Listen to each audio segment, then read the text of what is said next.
world is changed by you. It's one person filled with love. And they just have to live it out, so they do something awesome. Then that person is filled with love, and they do something awesome. It just goes on and on and on and on. And the next thing you know, everything's awesome. Some people think it's impossible to change the world. It's impossible to change the world. Well, you can see why they could think that. Living in the world with kids who are hungry, people who are homeless, families who aren't happy. I'm just trying to figure it out like everybody else, man. I do know this, though. Next time you feel overwhelmed or totally alone, remember this.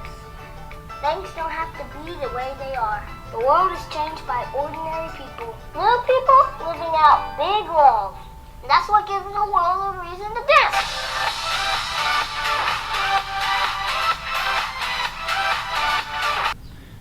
Hello, Generals. This is Mr. Bradley coming to you to talk about citizenship readiness for the class of 2015 for all those students who continue to make the world more awesome.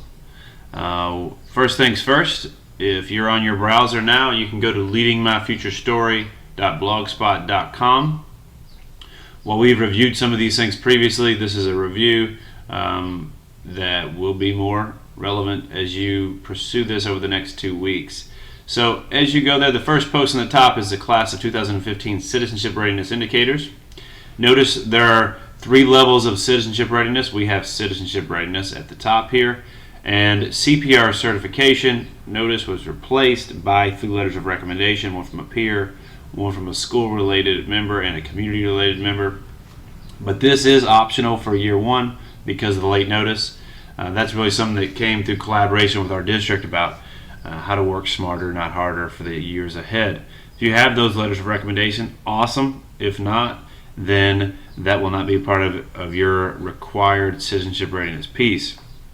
Notice, though, that everyone does have the 5 community partnership hours and the level 5 service reflection, which I'll talk about shortly. Additionally, the citizenship readiness with distinction is included down here with distinction and high distinction. Key piece in this process is that your reflection here should include really detailed examples of how these experiences allowed you to reflect deeper on our work as a community.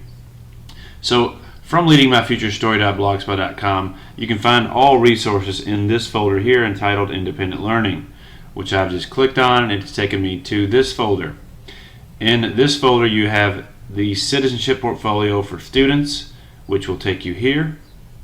From there, the General's Care Service Support folder will take you to the key document, which is the service record. The service record should have already been downloaded by you when I came in and spoke in December. If not, you can certainly make a copy here and make it your own. Make sure to make this accessible by anyone in Nelson County Schools with the link can view. So I have anyone with the link currently because parents can look at it, but anyone at Nelson County Schools with the link can view this document. When you share it through your application process, I want to be able to click on it. Other people that are going through the evaluation process as well want to be able to reference this. Notice at the bottom of this document, it walks you through all the pieces of the puzzle to apply for citizenship readiness. Key line here is you've included all documents in your Future Story portfolio, and you've given anyone in Nelson County Schools with the link access to the folder and the documents within.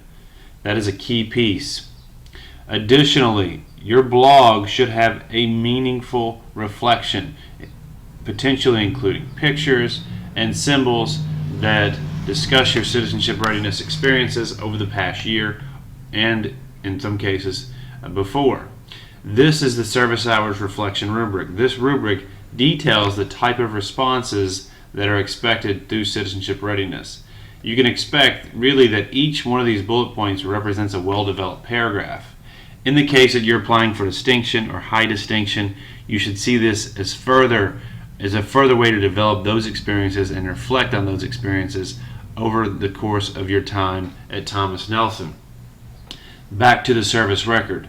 So the service record at the bottom has a link that says if you can say yes to the things above, click here to submit your application. Once you click there, it will take you to this link. You'll simply type your name, email address, what form of readiness you're applying for here, and a link to your blog where everything should be accessible. When the reviewer clicks on the link to your blog, everything that is needed for citizenship readiness should be clearly accessible there. Back to Leading My Future Story. Blogspot, the home base for all things citizenship readiness. Once you apply and submit your application, you will be given notice by myself or someone else working closely with citizenship readiness on your application within 3 working days on next steps to ensure that you are prepared to make any revisions that could be necessary.